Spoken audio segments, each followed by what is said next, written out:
देखिए, फैक्टर्स और मल्टीपल में जो कन्फ्यूज़न होती है वो दूर कर लिए। फैक्टर उसे कहते हैं, वैसे तो फैक्टर माने टुकड़ा होता है, ऐसा समझ लिए। दूसरी बात, यहाँ पे जो लैंग्वेज लिखी है, factor is the number which divide the given number completely.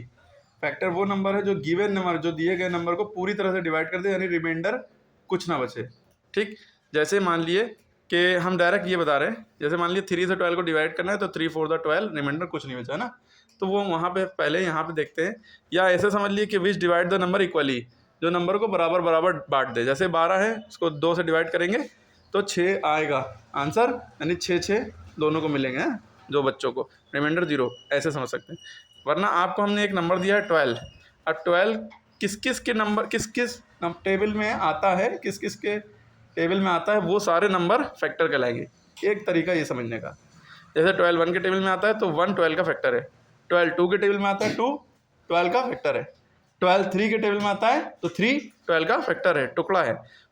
12 जो है 4 के टेबल में भी आता है तो 4 12 का फैक्टर है। 12 6 के टेबल में भी आता है, 6 12 का फैक्टर है। लेकिन इन सारे नंबर का ये 12 जो है मल्टीपल है।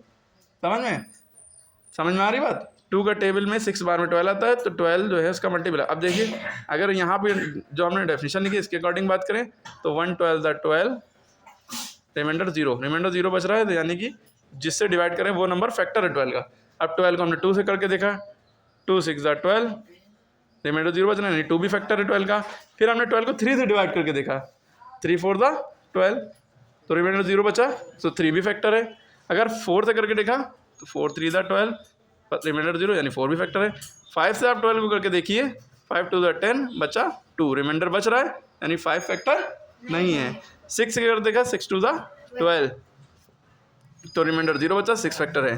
फिर हमने 12 से 12 को करके देखा, 12 1 द 12, तो 12 भी, यानी कि 12 भी फैक्टर, रिमाइंडर 0 बच रहा है। तो सबसे बड़ा फैक्टर उस नंबर का कौन है? खुद वही number itself, the number itself. तो ये सारे नंबर 12 के फैक्टर हैं। क्लियर हो गई बात। 12 फैक्टर का मतलब समझ में आ गया। मल्टीपल क्या होता है, इसे हम टेबल की तरह समझ सकते हैं। जैसे हमने 1 2 का टेबल लिखा, 2 1 द 2, 2 2 द 4, 2 द 6, 2 4 द 8, ये सारे 2 4 6 8 10, ये 12, ये सब 2 के मल्टीपल है। ठीक है, इधर 4 मान लिया हमने इतना हिस्सा लिखा, 4 3 द 12 होता है, 4 4 द 16, 4 5 20, ये 4 के सारे मल्टीपल हैं।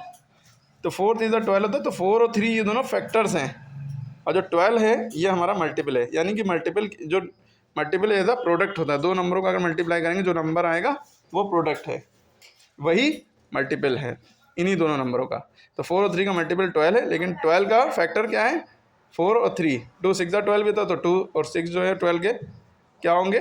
फैक्टर हो जाएंगे, और ये 12 इन दोनों का मल्टीपल हो जाएगा। समझ में आ रही बात। तो इसी तरह फैक्टर और मल्टीपल में यही फ़र्क है।